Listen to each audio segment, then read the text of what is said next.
ମାନେ ଆପଣମାନେ କେମିତି ଅଛନ୍ତି? ଆଶା କରେ ସମସ୍ତେ ଭଲରେ ଥିବେ। ଖରାଦିନେ ଗାଁର ଶେଷ ମୁଣ୍ଡରେ ବହୁତ ବଢ଼ିଆ ଲାଗିଥାଏ, ବହୁତ ଆରାମ ଲାଗିଥାଏ। ମାନେ ପିଲାମାନେ ଖେଳିଥାନ୍ତି ଆଉ ନିଜକୁ ବି ବୁଲାବୁଲି କରିବା ପାଇଁ ସମୟ ମିଳିଥାଏ, ଆଉ ନିଜେ ବି ବୁଲାବୁଲି କରିଥାଉ। ଆପଣମାନେ ବି ନିହାତି ବୁଲାବୁଲି କରିଥିବେ। ତ ମୁଁ କହୁଛି ଆପଣମାନେ ନିହାତି ବୁଲାବୁଲି କରିଥିବେ। ଯଦି ବୁଲାବୁଲି କରିଥିବେ ଆପଣମାନେ କମେଣ୍ଟ କରିବେ। ତ ଆଜି ବି ସେମିତି ଗାଁ ମୁଣ୍ଡକୁ ଆସିଛୁ ଆମେ, ଗାଁର ଲାଷ୍ଟ ମୁଣ୍ଡ, ଯେଉଁଠିକି ଏତେ ଶାନ୍ତଶିଷ୍ଟ ପରିବେଶ, ବହୁତ ସୁନ୍ଦର।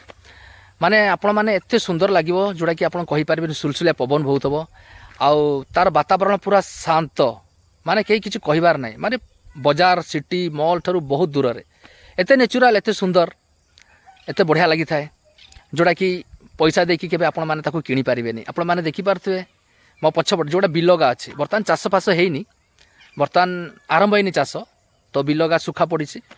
ତ ବିଲରେ ବର୍ତ୍ତମାନ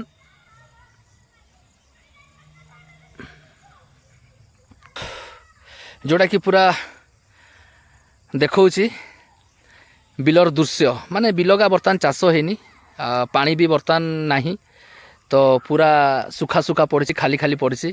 ଆପଣମାନେ ଦେଖିପାରୁଥିବେ ଗାଁର ପରିବେଶ କେମିତି ଏତେ ସୁନ୍ଦର ଲାଗୁଛି, ଏତେ ସୁନ୍ଦର ଆଟମସ୍ଫିୟର, ଭାବରେ ବାବ, ମାନେ ବହୁତ ଶାନ୍ତ, ମାନେ ଏତେ ସୁନ୍ଦର ଲାଗେ। ଆପଣମାନେ ଆସିବେ ପୁରା, ମାନେ ଖାଲି କିଛି କରିବେନି, ଗୋଟେ ଜାଗାରେ ଖାଲି ବସି ରହିବେ, ନହେଲେ ଶୋଇ ରହିବେ, ଏତେ ସୁନ୍ଦର ଲାଗିବ। ଓହ ମସ୍ତ। ମାନେ ସେଇ ଜିନିଷଟା ବଜାର ଆଉ ଗାଁ ଭିତରେ ବହୁତ ତଫାତ୍, ବହୁତ ପାର୍ଥକ୍ୟ। ଯେଉଁଟାକି ବଜାରରେ ଯେଉଁ ଜିନିଷ ମିଳିବ ସେଇଟା ଗାଁରେ ମିଳିବନି, ଯେଉଁଟା ଗାଁରେ ମିଳିବ ସେଇଟା ବଜାରରେ ମିଳିବନି। ତ ଯେଉଁଟା ଭଗବାନ ଯେମିତି ଗଢ଼ିଛନ୍ତି, ଯେଉଁ ଜାଗାରେ ଯେଉଁ ଜିନିଷ ମିଳିବା କଥା, ତ ସେମିତି ହିଁ, ତ ଆମେ ସେଇ ହିସାବରେ ପ୍ରାକୃତିକ ସୌନ୍ଦର୍ଯ୍ୟକୁ ଉପଭୋଗ କରିବା।